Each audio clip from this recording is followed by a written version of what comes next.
All right, so let's talk. What are the subjects for this week? We don't have any. We always have things that's happening this week. My goodness.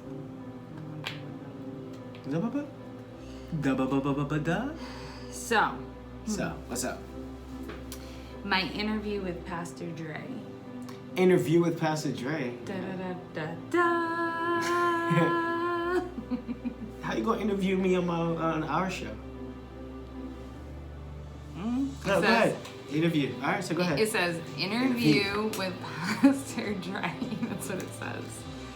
So. February 1st is Sunday. Today's January 31st. Well, January 31st is Sunday. I was like, what? February 1st is tomorrow. All right, so what's up? So I just wanted to kind of get your opinion and your advice and pick your brain a little bit about a couple different things. So, pick my brain. Yeah, pick your brain a little bit. So one of the things that I want to talk about is like the current events, the things that are going on in society right now. So basically I don't want to get into all the details of every, because there's hundreds of thousands of things that are happening every single day, right? Yeah, that is true. So I don't want to get into the details of every little thing. I was just looking for your thoughts on us as a society as a whole right now and how we're functioning and how we're performing and maybe even your advice on how we can do or get better if we're not performing up to par.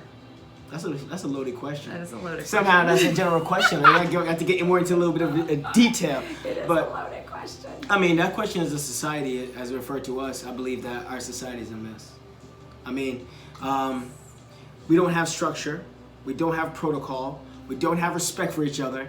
And we don't even have a common understanding of what things should be, even when it comes to leadership. I know we just had the election, and that was an unfortunate event when it comes to how we used to transition from one presidency to the next. Even in that, you can see the discord and the separation amongst people and disbelief. And I believe the biggest things we struggle with today as a society is who do we trust? Right.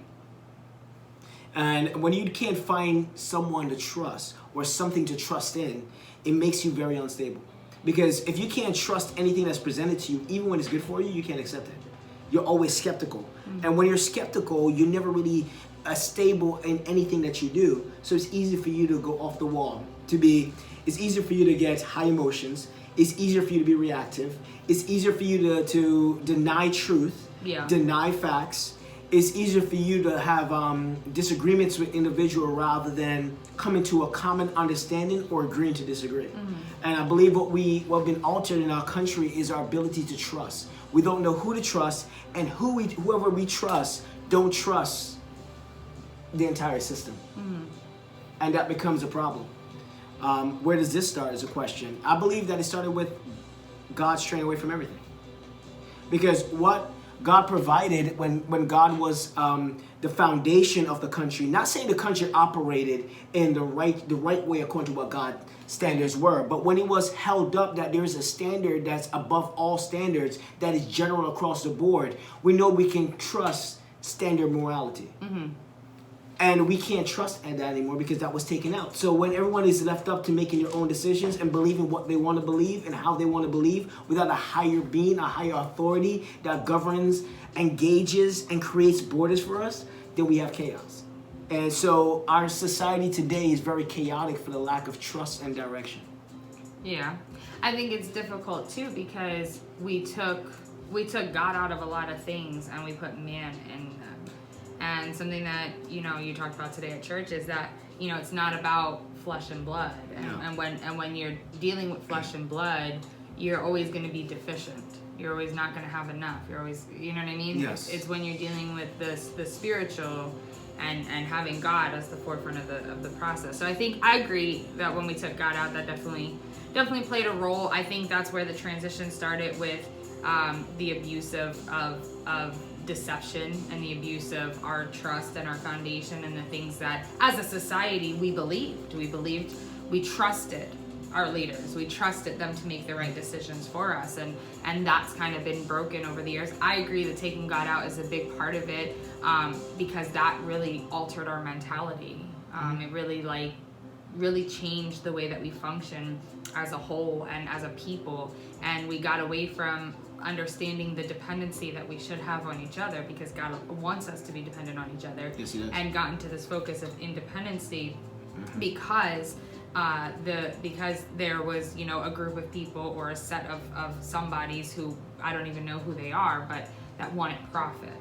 And they thought that the best way to get the most amount of profit was to divide us and to keep division. Oh, yes. And, you know, at first it started out with just a little division, just a little bit of issues here and there. You know, taking some history classes, you can kind of see where that starts and kind of see in the chronological order of what happens and how they misuse your trust and how they use deception and try to pull it off as reality, but it's pure deception. And so it's sad to see that as a society that's where we went. So I agree with that. What do you think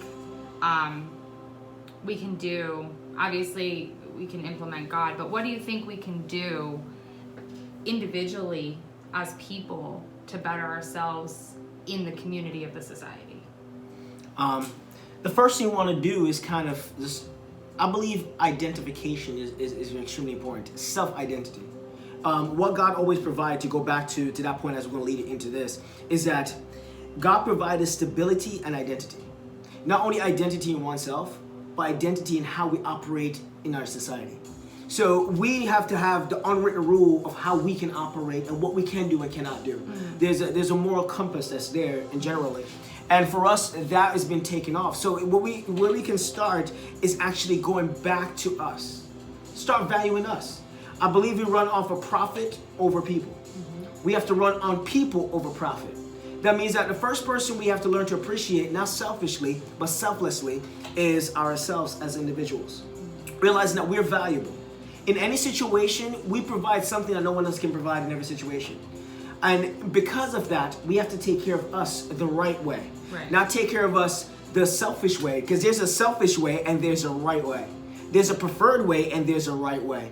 And we have to understand that preferred way or the selfish way is not the right way typically. The right way goes back to God, how we should live our life, how we should view ourselves. Who are we? What are we supposed to do? We have to discover our purpose, understand what we're here for, and start to live our life by that first. Right. That means that we're not chasing off after profit and selfish gain. We're chasing after purpose. And what every man that God has created, He has given us purpose. And when He has given us purpose, that's tied into our identity, we're able to utilize our energy, our time, our skills, what we have access to as resources in order to hone in on that purpose. And that purpose always provides a service to the overall humanity. When we don't chase after our purpose, we chase after profitability and selfish gain. Mm-hmm. So we're taking without pouring out. In every situation, when you're taking out more than you put in, you create a deficit.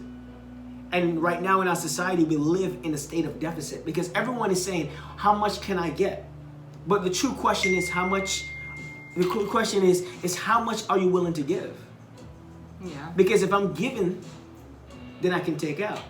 But how am I taking out before I give? Right. And there's an inconsistency when it comes to that. So it is about us discovering us as individuals, first and foremost, discovering our purpose through God, and be able to utilize that in order to become better individuals, and that will promote a better community, promote a better society, promotes a better country. I agree. I definitely agree with that.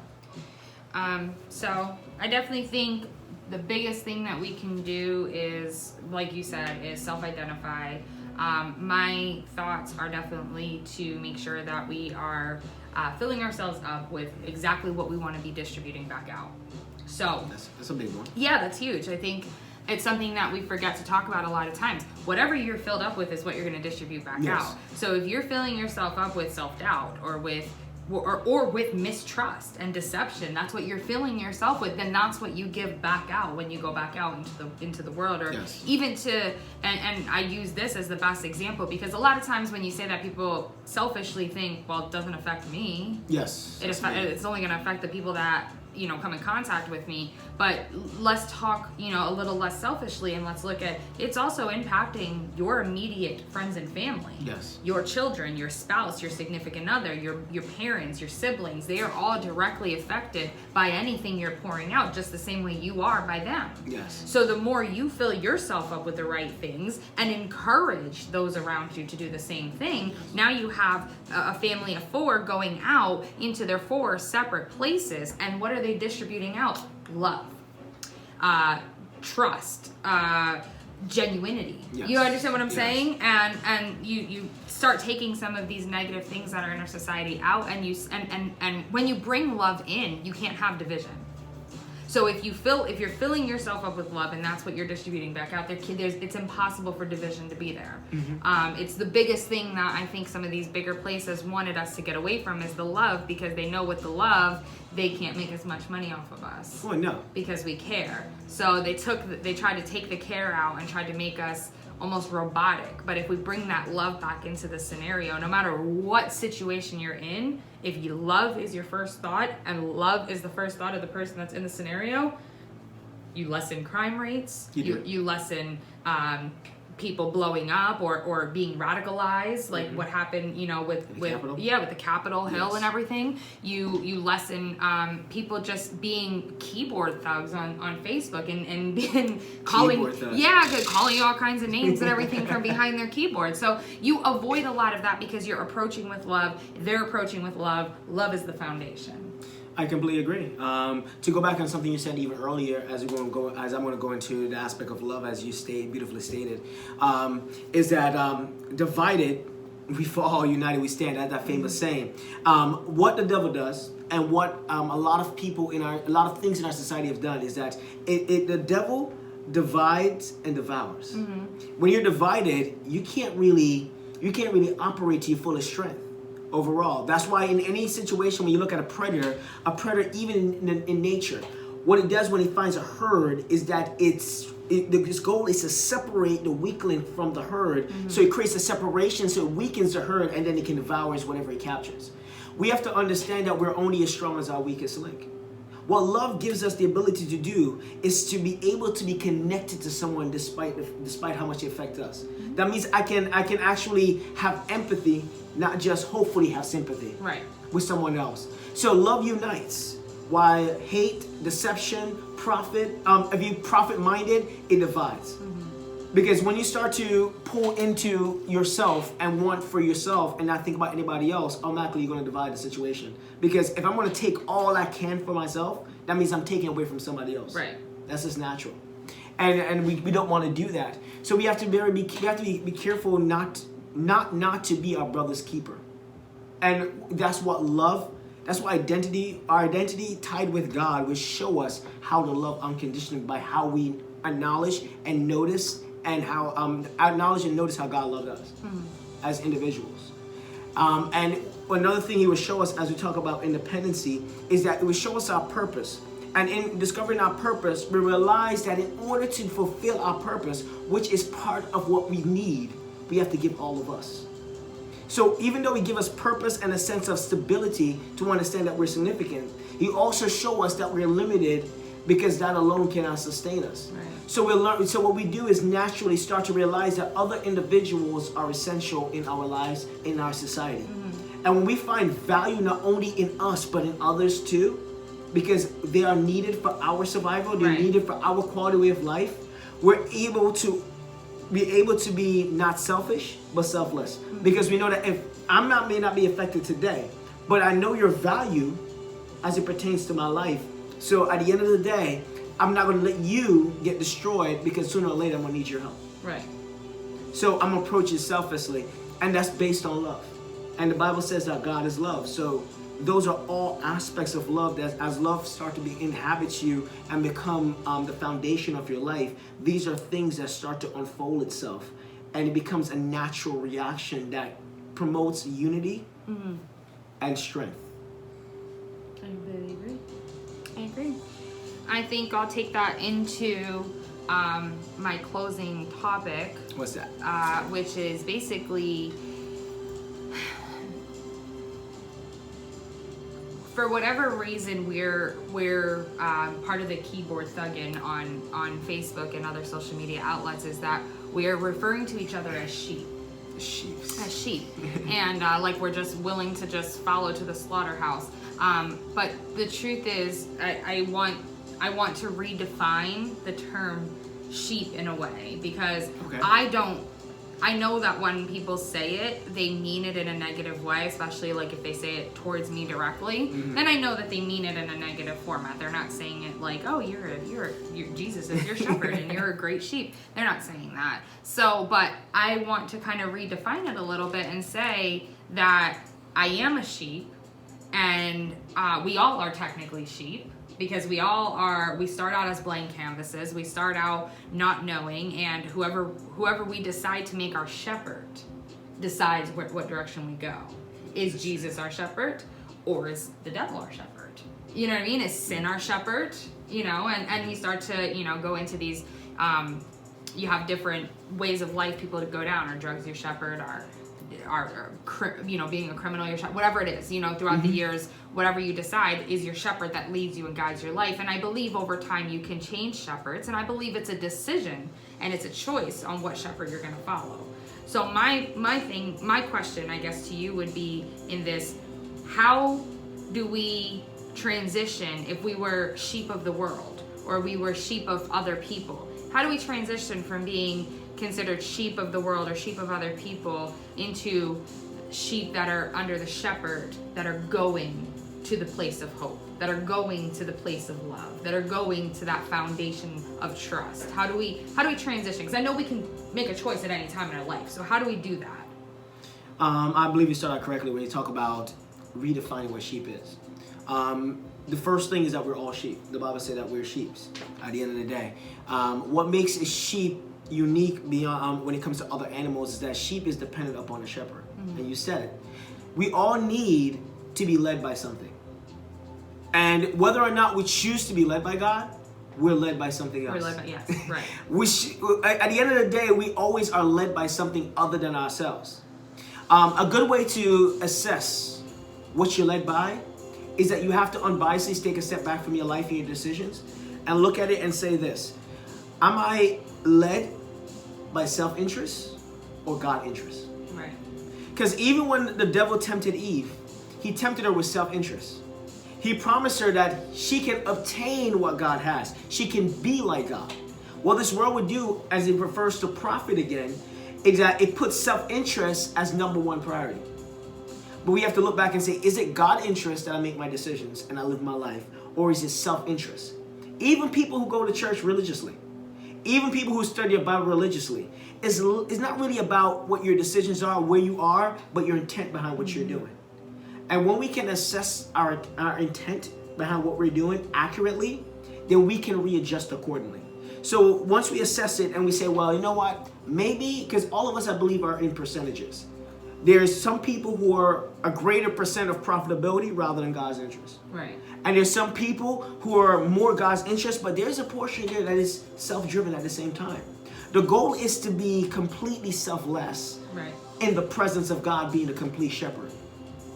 And at the end of the day, once we do that, we can consciously take the step in the right way. Now, once you assess yourself, you have to go back to scriptures and learn on the different principles God has taught us how to handle these situations, how to be in these situations. Allow him to help us to develop a relationship with him as he reveals himself to us so he can give us a new heart. Because realistically, how we transition is by his will, not by ours. But it's initiated by our choice and our action. So we turn around and say, you know what? I know I've been living my life selfishly. I need you, God, to help me to become a better individual, the individual you've made me to be. Because it's not natural. He didn't make us to be selfish. He made us to be selfless, naturally. And that's going to be the starting point from you transitioning from that point, from you being a sheep that's led by the world to a sheep that's led by God. And I want to say something about a sheep. The truth is, when you're led by the world is also a sheep. That means that the thing about a sheep is that it cannot defend itself. It's not powerful. Its teeth are dull. And it's not the smartest creature. It's limited in information. So at the end of the day, if you choose to be led by the world, even though it may feel good, may feel natural by the way we're conditioned from what we're accustomed to as normality, it's still you're a sheep led by another sheep. But when you choose to follow God, that he not only promised, but he's guaranteed what he's given us.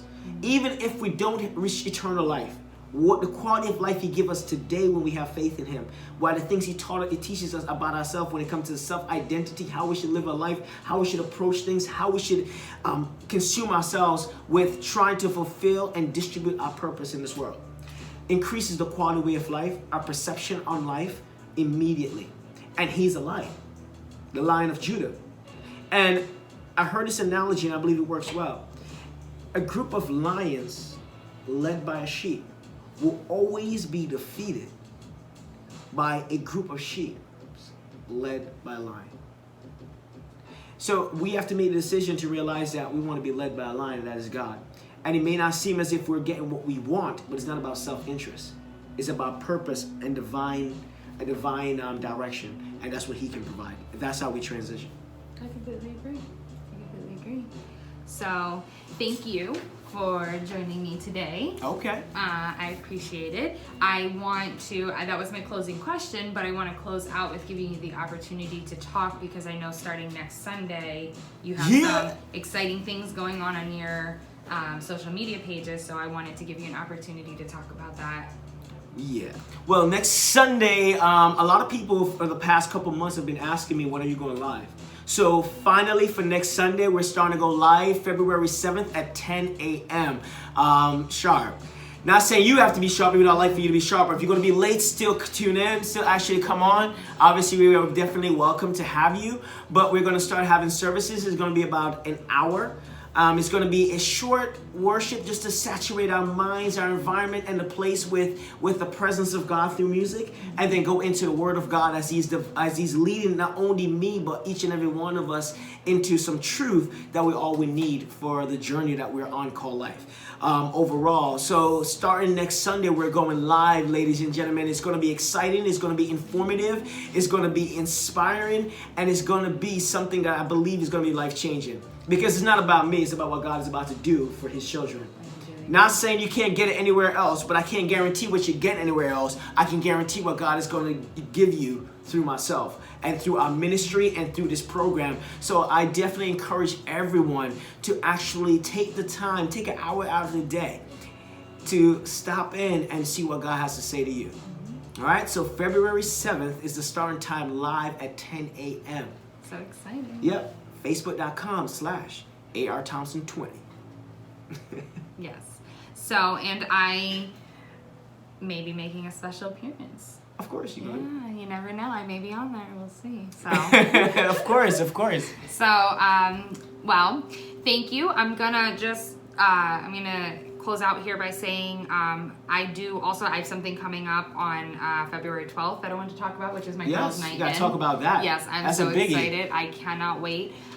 The theme that we are going to be discussing is metanoia, or a transformation of one's mind, heart, and body, which is what we need to do. I think it's valuable on what we were just talking about transitioning ourselves and kind of changing ourselves and making sure we're filling ourselves up with the right things. So we're going to take some time on February 12th, ladies who are coming. If you haven't gotten an invite, please let me know. I'm more than willing to send out the Zoom link to you. It will be via Zoom, and we will be talking about all of these things.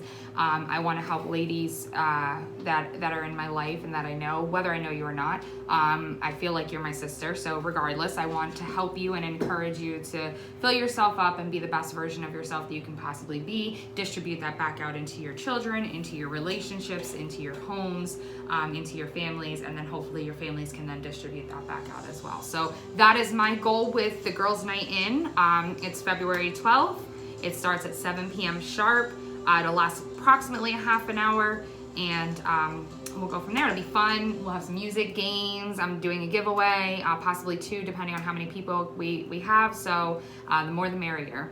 All right. All right, that sounds fun. So definitely do not miss it. I guarantee you it's going to be something that is fun. It's going to be something that is inspiring as well as very informative. Some essential tools I believe that you will need to continue to be the best you. Because we all owe it to ourselves and to the world to be our best selves.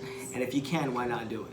I agree. All right, and they're both free. Yeah, they are. They are both free. The live services that he'll be offering, those will be free. Those will be every Sunday. Yes, at every 10 a.m. Sunday. Every Yes. Sunday, starting next Sunday. Every Sunday at 10 a.m. Yes. 10 to 11-ish, give or take a few minutes. But it's free, completely free. Feel free to come. My Girls Night In, also free. The giveaway, there's no strings attached. There's nothing that you need to do for that other than show up. You get extra entries if you share the invite or you invite people. It'll get you extra entries into the giveaway. But I'll be pulling that live. I'll be pulling the name live. Whoever shows up and whoever shares, names, I'll pull it live in front of everybody. So that'll be exciting. Everything 100% free. Yes. Super exciting. A lot coming up in February. We can't wait, guys. We hope you're excited too. And I just wanted to say thank you to you for joining me today, even though this is kind of our show. I was interviewing you a little bit, the but formality. I love the formality. Keep going. Well, it's our show, but I was interviewing you and I was picking your brain a little bit today. So I want to say thank you. I'm sure there'll be times that you pick my brain back. Of course. I just want to say thank you for giving the people something and giving us some of that information in that beautiful brain of yours. Beautiful brain. Yes. I learned from the best. Yes. I learned from God and you, right? God. Definitely I want to say thank you too for all that you're doing. I mean, I know that you see that our sisters are out there. When I say sisters, I'm not talking about anyone who is just in one race, but sisters in general are in need of some inspiration, some encouragement, some tools to enhance their quality way of life. And you say you take it upon yourself to just do what you can when you can, and that's what we're for. I said that this year is 2021 is about conquering. How do we conquer? Is that when we do what we can when we can. And when we can do it, why not do it and get it done? And sometimes you're going to fail. Sometimes it may not work out as we expected. Right. But that's truly not failures if you think about it. What it is that you took a shot at it. Yeah. And whether or not you got the result you're looking for, you made a difference. Right.